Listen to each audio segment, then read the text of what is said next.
Look, reader, America's most feared man wasn't dropped by a bullet or a badge. One accounting book did it. 7 years this clipping waited in my files. Tonight, it's the front page, but the front page can wait. First, I'll show you how a quiet agent with a pencil added up every dollar the King of Chicago had and buried him with it. His name was Al Capone, and the whole city called him Untouchable. The police? On his payroll. Witnesses went deaf and dumb overnight. So here's the question you stuck around for. How did a man no bullet and no badge could touch get toppled by one accounting book? By the one thing the king never counted on, the patience of a quiet agent. Watch his hands. Meet Frank Wilson, special agent for the Treasury's intelligence unit. It's 1930, and they ship him from Washington to Chicago with one job. Add up the king. Wire glasses, a squint, a memory built for figures.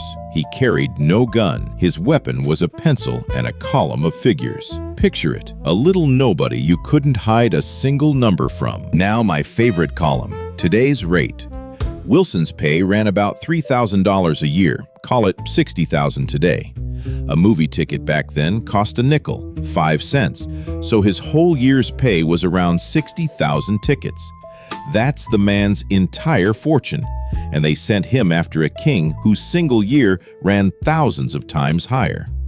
Nice assignment, they chuckled at the bureau. At home, Judith was waiting, and a dinner going cold. Wilson brought the work home. The columns in his head never switched off. A room, a lamp, a stack of other men's reports till midnight. He turned the pages like he was hunting one line among thousands. He didn't eat until he found it. And Judith learned to warm the supper twice. About the man who paid for everything and answered for nothing, the papers wrote carefully. An empire, beer, gambling halls, horse races, dog tracks. By some estimates, $100 million a year. Let that sink in. On his finger, an 11-carat diamond he loved to catch the light with. Half the city danced to his tune. The whole world knew the name. Capone. Down in the bureau basement, a book sat gathering dust. The gambling books of the Hawthorne smoke shop in Cicero, seized in a raid back in 26.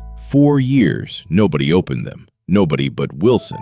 The profits got split 3 ways by letters only. A, R, and J. Freeze the frame. Remember those 3 letters, reader. Who's who stays under my hat. And the truth in this town always comes out in small print first. Back in 27, the High Court ruled it plain. Tax is owed on any income, clean money or dirty, no difference. They ran it on page 14 in 6-point type. The king never read it. He only read his own marquee. The law's in no hurry. It collects what it's owed, even years late. Clipping 129. Nobody in Chicago saw a thing. Again. Witnesses lost their memory by morning. Money poured through the halls and the cash cages like a river, right past every tax return. Wilson knocked on doors. The doors answered with silence. Plenty to count, nobody to sign for it. But you know what? A blank page is evidence too. Clipping 230. The Untouchables smashed the King's breweries. They'd make a movie about those boys someday, and what a picture. Axes, barrels, beer in the gutter, all true. But all Ness and his axes ever took was the king's beer, never his freedom. Smash a barrel by morning, he taps a fresh one by night. Prohibition hit the taps. The money, nobody touched it. You didn't pick up tonight's edition for the beer, admit it. You want to see what topples the big man. And so do I, reader. Because he was untouchable on paper, too. The book split the money into A, R, and J, and just try proving A means Al. You've got a number, but a number with no name on it is worth nothing, and the king wasn't about to hide. To the reporters, he tossed off a line that went down in history. They can't collect legal taxes from illegal money. He rolled his diamond in the light and added, "Let the ones who can count, count." The whole city laughed along with him. Only one agent wasn't laughing that night. Counting was the one thing he did best. Clipping 331. The case against the king falls apart. 2 million pages combed through, and not one signature under a single number. The bookkeeper who ran the cash cage had vanished. Witnesses took it all back. In Washington, there was talk of dropping the whole thing. Wilson sat over a box of figures that meant nothing without a name. And the city threw another party. About those weeks, my files stay quiet. A desk, a lamp, a box of other men's figures, and not one that would stand up in court. Wilson spent that whole winter right there in the office. Judith warmed the supper and sat quiet beside him. Everything hung by a thread, nothing left to count, but his hands wouldn't let go. February ran long. Washington wanted one thing. Was there a name behind the numbers, or just figures with no owner? There was no name. Wilson opened that same book from Cicero again. 3 letters, A, R, and J. Somebody had inked them there by hand, a living hand. And that somebody was still alive. But then the king cracked from the inside. One of his own, close to the operation, quietly tipped the bureau where to look. Which books were the real ones, who to listen to. No name in the papers. In this town, names like that get protected. Wilson pulled the thread, and the thread led to Florida, and every number has a hand that wrote it. Back in 26, the Hawthorne cash cage was kept by a quiet bookkeeper. No killer, no avenger, just a man who wrote things down, and he remembered what every letter stood for. Wilson found him at the dog track in Florida, and he sat down beside him without a single threat. Your signature under these numbers, or his, you pick whose. And the bookkeeper picked his own. Under oath, he laid out the letters. A is Al, his cut. That's how they marked who got what. And that one line came alive. Frank paid $17,500 for Al. There it is. The number finally had a name. The empire had its first crack, so they had the testimony sworn before a notary. Dates on every page, so nobody could later cry, written in after the fact. Another bookkeeper backed up the checks for $300,000. That's how the king's money moved.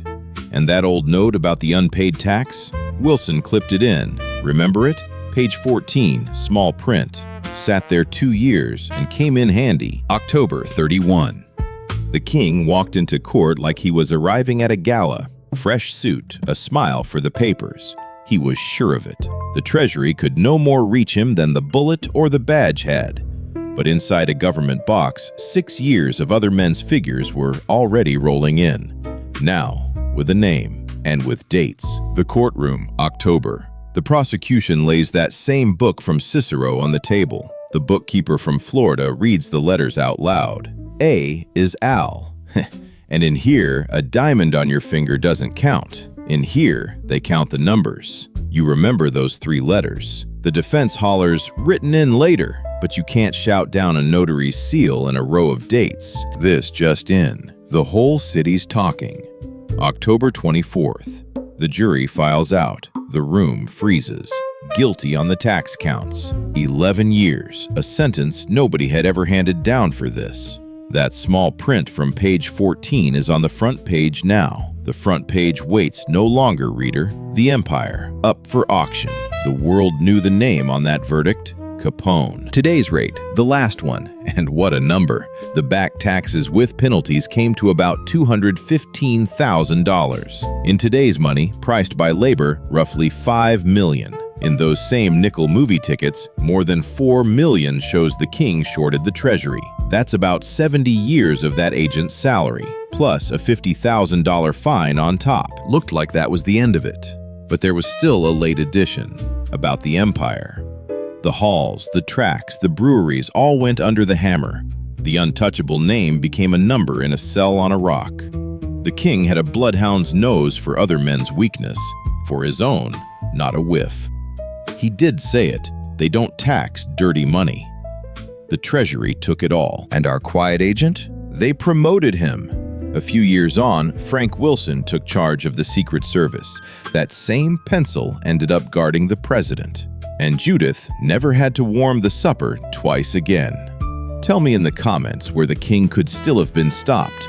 At the very first shortfall, or already never? The typesetter reads every answer. And the big shootout? It never came. 1 book, 3 letters, 1 man who could count. That was all it took. Numbers don't take revenge, reader. Numbers just add up. Fresh ink in the air.